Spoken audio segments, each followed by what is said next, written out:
Silence is my trade. Shut up.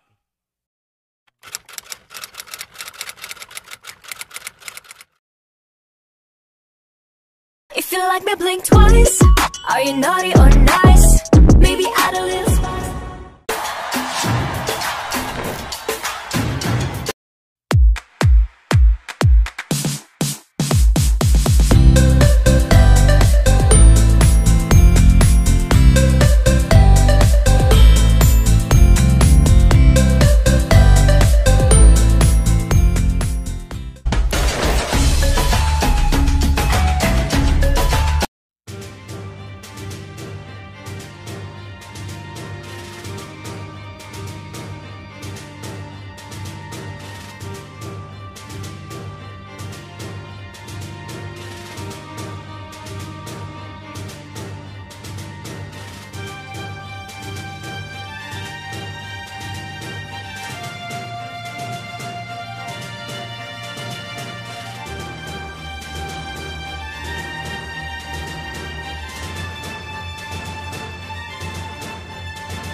Real talk, some of you guys, I know your intention is to care about us and the growth of Beanie. Alam ko gusto niyo lang yung all the great things for us, like great styling, great promotion, great music, everything. And I get it. I get it. That's why like sometimes may mga din, mga iba na nag-rant na parang they deserve better, gano'n. I appreciate na you guys have a thought na, oh, we deserve better. But sometimes it gets too much na yung tipong may inaapakan na kayo. Na yung tipong example, gagawa kayo ng intentional na talaga siya na gagawa kayo ng something hateful towards a person or an agency or a management or group or something. Na parang, please stop. Don't be like that. Diba? Tipong example, gagawa ka ng art card na parang hateful siya. Please, wag naman.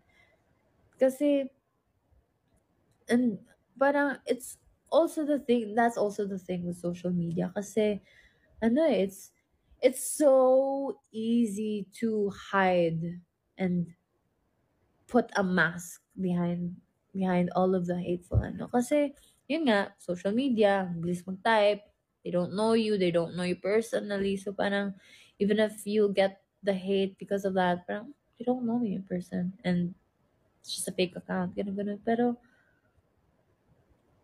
imagine kung yan yung action mo, na ganong hate na intention is nabalik sa'yo. Would you feel great deep inside? Kasi, like, I know, example, nag-ano na, sino ba? Graphic artist sa ganito, gano'n. Tapos, I get it din na parang, maybe, okay, for you, sa taste nyo, hindi the best. Pero I hope be careful din tayo sa word na parang, dapat ma-fire siya. Yung mga gano'n na, tanggalin niya sa trabaho, hindi niya deserve ang buhay. Oh. Tsaka malay nyo, by that time na nag-solo concert tayo ng 2025, yung Spotify listeners natin, nasa nasa 500K. Guys, mag-manifest lang kayo, sinasabi gusto niyo yung ice cream, manifest ko, di ba? Diba? Nag-trending siya last year na nirelease pa noong 2021. Pero, nominated for this year's TikTok Awards, the Song of the Year. Grabe the power of Nana, no? Eh, yung song na yun, hindi yun yung career single namin, hindi yun yung comeback namin. B-side lang siya, pero grabe, no?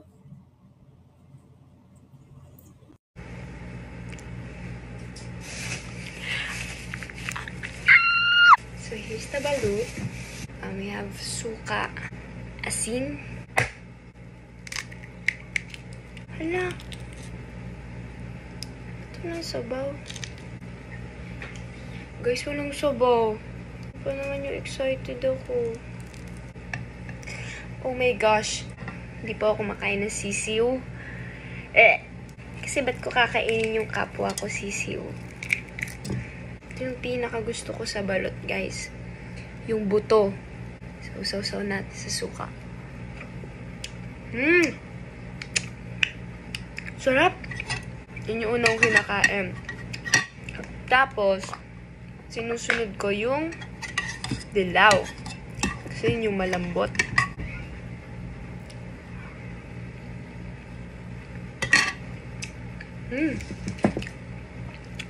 Solid. Yun lang. Normally kasi, pag bumibili ako ng balot, si Stacy ang kumakain ng sisiw. Para di sayang. Pero kasi ngayon wala siya.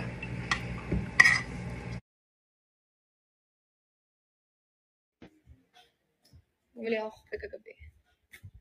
Oh, it's the same now with egg.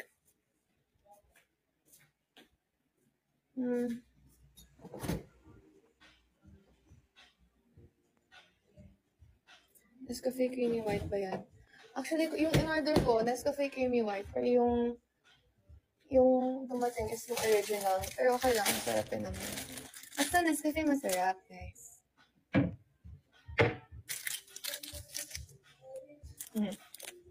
Ay! Alalaling! Ano ba yan si Ling-Ling?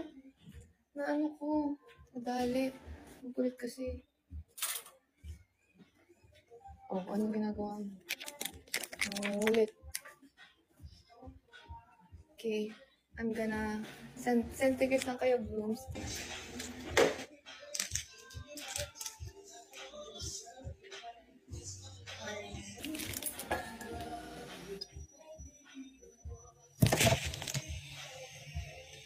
Tcharam.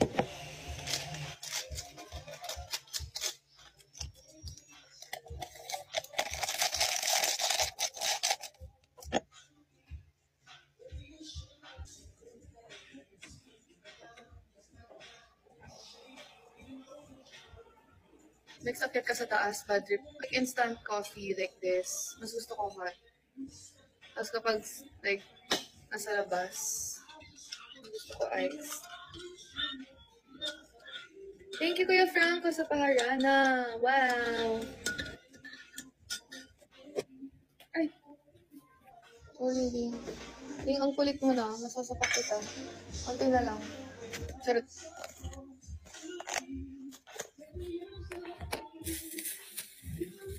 Wow! What is your real name? Thank you to your Franco School Universe.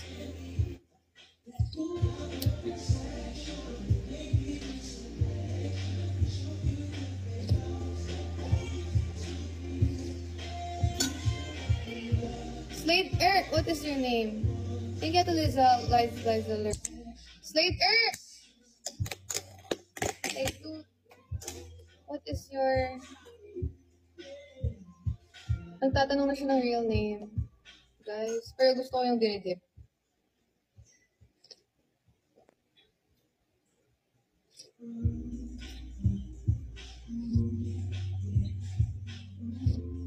Hindi ako nire-replyan ni Slade. Mag-message ako sa kanya. Char.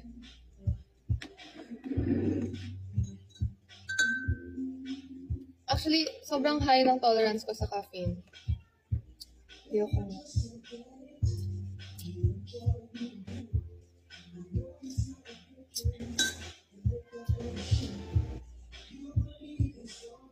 Sa amin, sausaw lang. 11-11, make a wish. Ano?